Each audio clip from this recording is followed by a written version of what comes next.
first, I'm like, damn, this he bouncing. He won't stand in one spot. He just keep bouncing. I said that he was throwing you off with them feints. Yeah. That's why I kept telling you, feint him back and jab. I just said, I'm about to just go. Shakur Stevenson appears to be in anger after Terrence Crawford has predicted that Gervonta Davis will beat him. Moreover, Shakur has been slammed for the second fight in a row for not entertaining enough. In his initial title defense against Artem Harutyunyan this month, fans felt he once again failed to ramp up the intensity, coasting to a points victory. He's an okay fighter. He was running. I was trying to cut the rear. I heard Dre say go to the right. I went to the right, he started going left. During a post-fight discussion with friends Terrence Crawford and Andre Ward, both renowned for their boxing acumen, Stevenson received a candid evaluation from Bud. Crawford, aiming for greater offensive output, expressed his desire to see more punches thrown. This candid behind-the-scenes moment was captured by Top Rank. Crawford advised Shakur to use his jab more effectively, pointing out that Shakur was merely following his opponent instead of jabbing his way in. He noted that the body shots were effective, but Shakur wasn't throwing enough punches, relying more on movement than hand activity. Crawford mentioned that the opponent's feints were disruptive, which is why he repeatedly urged Shakur to feint back and jab. Well, one of y'all said go to the right, and cut him off with your jab. You weren't jabbing, bro. Yeah. You was just following. I was trying to get him. Yeah, but you gotta jab your way in. Them body shots was hurting, boy. You know, I had him at a certain time. I started picking the pace up, but it's like he just kept like. But you wasn't letting your hands go. You was picking the pace up with your movement. Yeah. But your hands wasn't.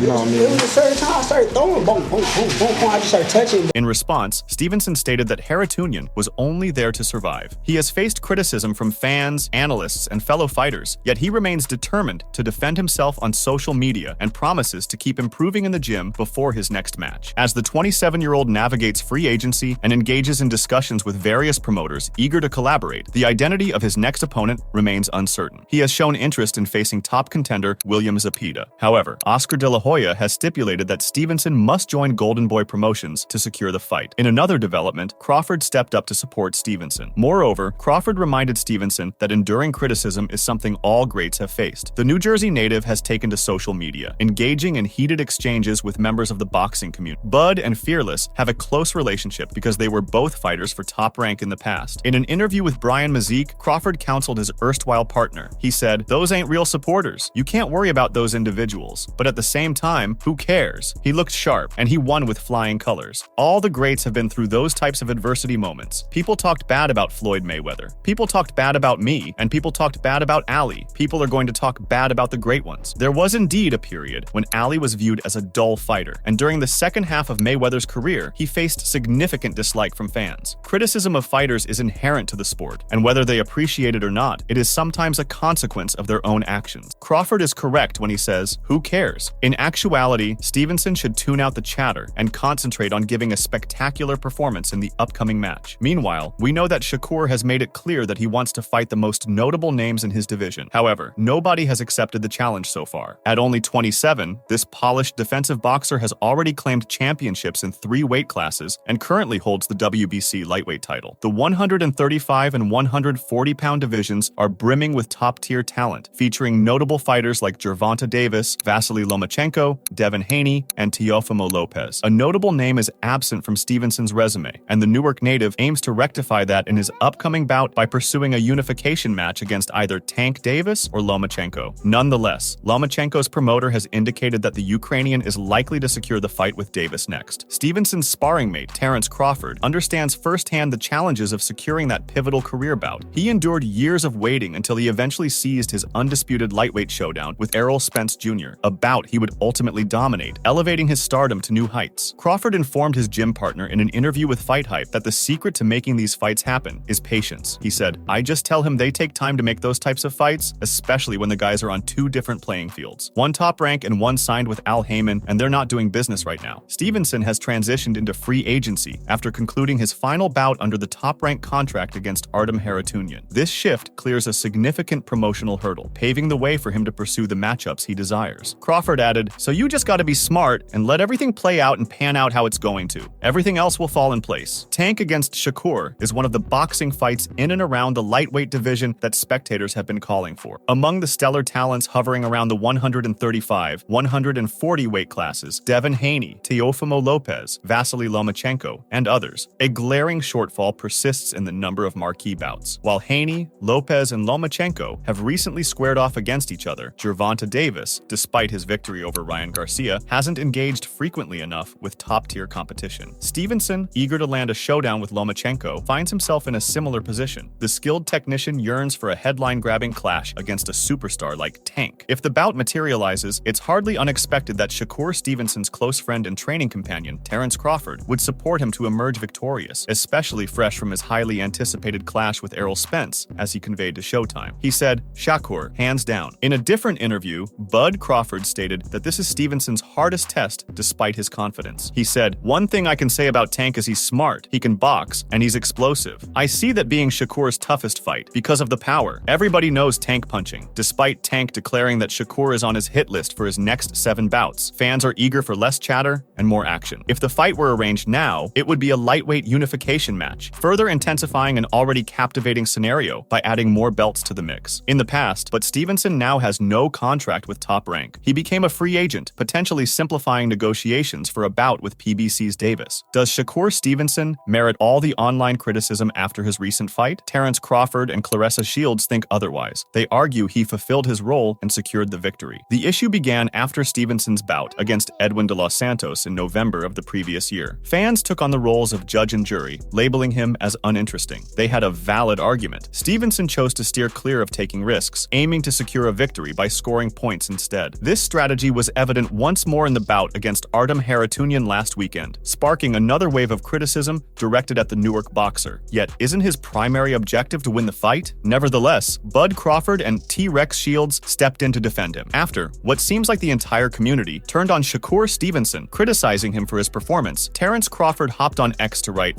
"F them little bro Shakur Stevenson. Let them know how you feel," since they aren't sitting quiet about how they feel about Stevenson. Notably, Crawford and Stevenson share a profound brotherly connection, evident in their unwavering support for each other over the years. Shortly after, Claressa Shields, one of Shakur's most ardent supporters, emerged on the scene, frequently referring to the young boxer as her little brother. She was going to witness her little brother get publicly humiliated online, so there was no chance of internal damnation. She hit back, writing, "Y'all end me on this internet. What makes it okay for y'all to have opinions, statements, insults, post how something made you feel?" But Stevenson can defend himself. It would be related to knowing that Stevenson has followed Shields and Crawford's recommendations. Stevenson appeared to be aggressively defending himself against a wave of critics in a torrent of tweets on the platform. One of his tweets read, "Bro, everybody opening their mouth with an opinion? Let me tell niggas how I feel.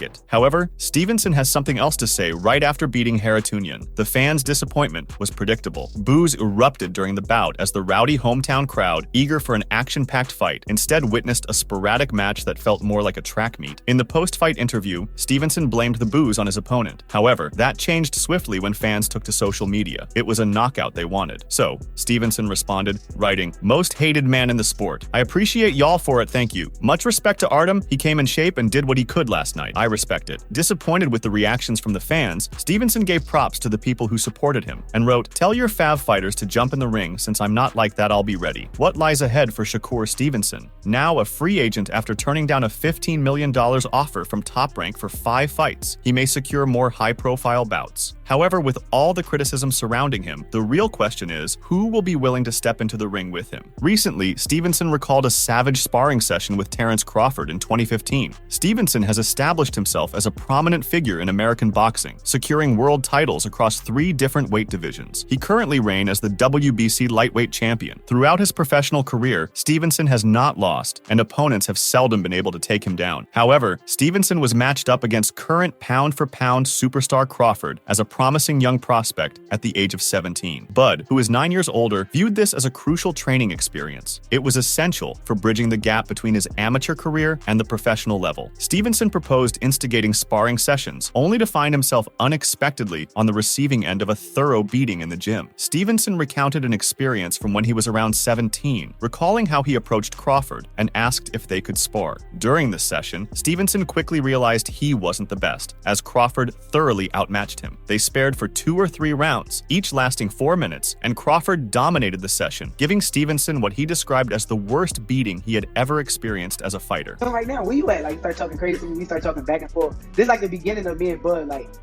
even like just getting around each other. This is how we really became super cool.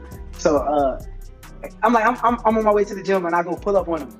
When I pull up on him, he about to spar. So I'm like, yo, you gonna give me some rounds? I'm talking so crazy, like, and this is one of the one times that I had to actually learn that I'm not the best. Like, I gotta me right now. Like, so I get in the ring and man, this dude got to beating me up. Like, we only sparred, I think 2 or 3 rounds. It was 4-minute rounds. Man, this dude beat me up so bad.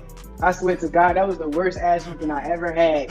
Although a complete video of the two competing that year was never released, it was obvious that the future champion had a steep learning curve. Subsequently, Stevenson established himself at the amateur level by taking home a silver medal from the 2016 Rio Olympics. Before receiving his first shot at a world title at featherweight in 2019, he had a 12-fight winning streak since turning pro in February 2017. In an astounding accomplishment, Stevenson became the world champion at the first attempt by defeating Joet Gonzalez. After that, he advanced to super featherweight and defeated Jamel Herring to win the second weight class WBO World Championship. Pictures of the two sparring again in rounds Crawford called crazy had surfaced prior to his victory. After dominating Oscar Valdez in 2022 to capture the WBC title, the gifted Stevenson went on to unify the division. He had been photographed sparring with Crawford again before his victory over Valdez. The seasoned American athlete had been achieving remarkable success in the welterweight division, presenting Stevenson with a fresh chance to showcase his skills in a pivotal training challenge at this stage of his career. In April of 2023, Stevenson marked his debut in the lightweight division by defeating Shuichiro Yoshino, swiftly followed by claiming his third world title after triumphing over Edwin de los Santos just 7 months later. Stevenson, reflecting on his interview from last year, attributed much of his remarkable success in the professional ranks to Crawford's profound influence. Stevenson added, "Just being around Bud Crawford, he's a major reason why I am who I am. He actually let me know there were levels and I had to step my game up. Even though I was 17 at the time, I used to win every tournament.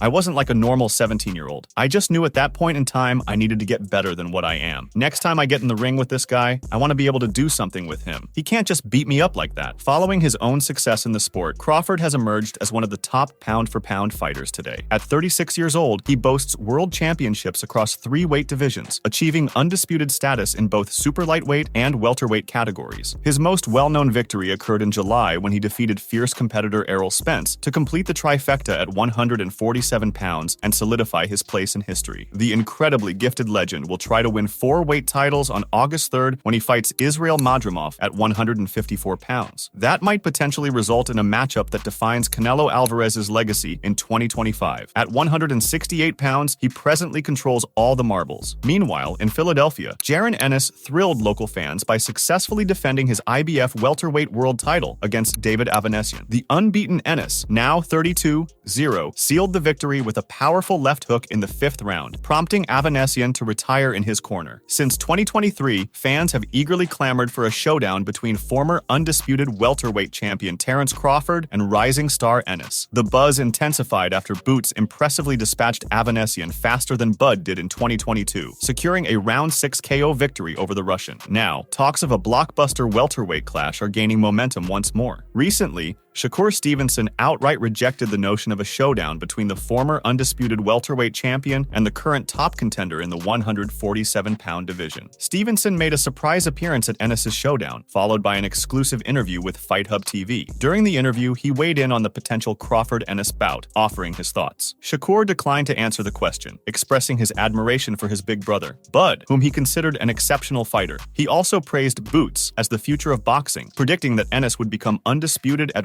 147 pounds, believing that nobody in that weight class could defeat him. I'm not answering that question. I love my big brother Bud. I think he's a hell of a fighter. I think Boots is the future of boxing, and 2 hell of a fighters. You see him being undisputed at 147? Huh? You think he'll be undisputed? Undisputed, yeah. Ain't nobody at 47 can beat him. Jaron Ennis's IBF title win over David Avanason further demonstrated why he is thought to be among boxing's most promising talents. Boots improved to 32-0 with his 29th career stoppage victory, and he is now looking forward to facing Terence Crawford. In July 2023, Bud clinched the welterweight championship with a decisive TKO victory over Errol Spence Jr. Now, the Nebraska-born fighter is shifting gears, setting his sights on the 154-pound division. His next challenge awaits in August against the formidable Israel Madrimov, where he vies for the WBA title. After the former welterweight champion's move to pursue greater challenges in higher weight classes, Boots remains keen on arranging a showdown with Bud at 147 pounds. Reflecting on his win over Avanason, he expressed, "Let's make the fight happen. I want the big names, Terence Crawford, anybody else with big names, let's make it happen." Moreover, if and when Terence Crawford fights Canelo Alvarez, Shakur Stevenson will support him. Shakur believes he has more than enough strength to defeat Canelo and get the respect of the undefeated super middleweight champion to overthrow him. If Crawford emerges victorious against WBA junior middleweight champion Israel Madrimov on August 3rd and Canelo triumphs in his September bout against his challenger, that clash between them could be on the horizon. Well, you said this last night. You said that Bud could beat Canelo. I stand on that. I mean, I'm just speaking off of what I see with Bud. Now, I'm in a gym with Bud. I get to watch Bud on a fucking everyday basis, not everyday basis, but every time I'm around, but I get to see Bud. It's been times where I done been around Bud for everyday basis. I done been in training camps with Bud. I done seen Bud hurt heavyweights. Like, I done seen him hit heavyweights and on stinky leg. Shakur expressed his belief that Bud could defeat Canelo, citing instances where he had seen Bud hurt heavyweights. He disagreed with the notion that Bud couldn't hurt Canelo or keep him at bay, asserting that Bud had a superior boxing IQ and considerable strength. Shakur maintained his stance that Bud could beat Canelo Alvarez, stating it was his opinion until proven otherwise. So, I just don't agree with the logic where they say Bud can't hurt Canelo or he don't got enough to keep Canelo off of him. I think Bud is the better boxer, IQ-wise. I think Bud is strong, and I think he could beat Canelo Alvarez. I stand on that. I think that's just my opinion. I mean, until somebody show me otherwise, I'll believe what I believe. Crawford might face a challenge against Canelo due to the significant weight increase. Bud will be moving up 2 weight classes without a chance to test himself at 168 before stepping into the ring with Canelo. A hell of a fight. I don't want it though, said Shakur when asked about a fight between Crawford and Jaron Boots Ennis. He added, "Me and Boots used to battle for the best boxer award at tournaments. Crawford's willingness to face the undefeated welterweight Jaron Boots Ennis hinges solely on His Excellency's desire for the bout to materialize. Whether Crawford emerges victorious against Canelo or falls short, the possibility of this matchup remains intriguingly open. Crawford, nearing 37, finds himself without promising big fight opportunities post-Canelo bout. Avoiding a leap to 175 pounds against formidable opponents seems wise. Pursuing Tim Tszyu post-loss appears fruitless for Crawford now. Shakur noted that both fighters were unique, representing different eras, but reminding him of each other in the boxing ring. He highlighted that both could switch stances and had powerful punches, with their southpaw stance being stronger than their orthodox side, though Boots might argue otherwise. Shakur believed Boots' southpaw stance was better. He also pointed out that both fighters shared a strong work ethic, staying dedicated in the gym and abstaining from drinking and smoking. Them dudes is like different. Both of them dudes is different. It's 2 different eras, and honestly, the crazy part about it, they gonna tell you different just because like they got like fighter mentalities. But I think like they remind me of each other. Like far as like in the boxing ring, both of them could switch. Both of them could punch. Both of them, I think both of they southpaws is better than a orthodox side. But Boots may think he may say his orthodox is better, but I think his southpaw is better than his orthodox side. So I think they just remind me of each other. Make sure to check out some of our other videos on the screen if you enjoyed this one.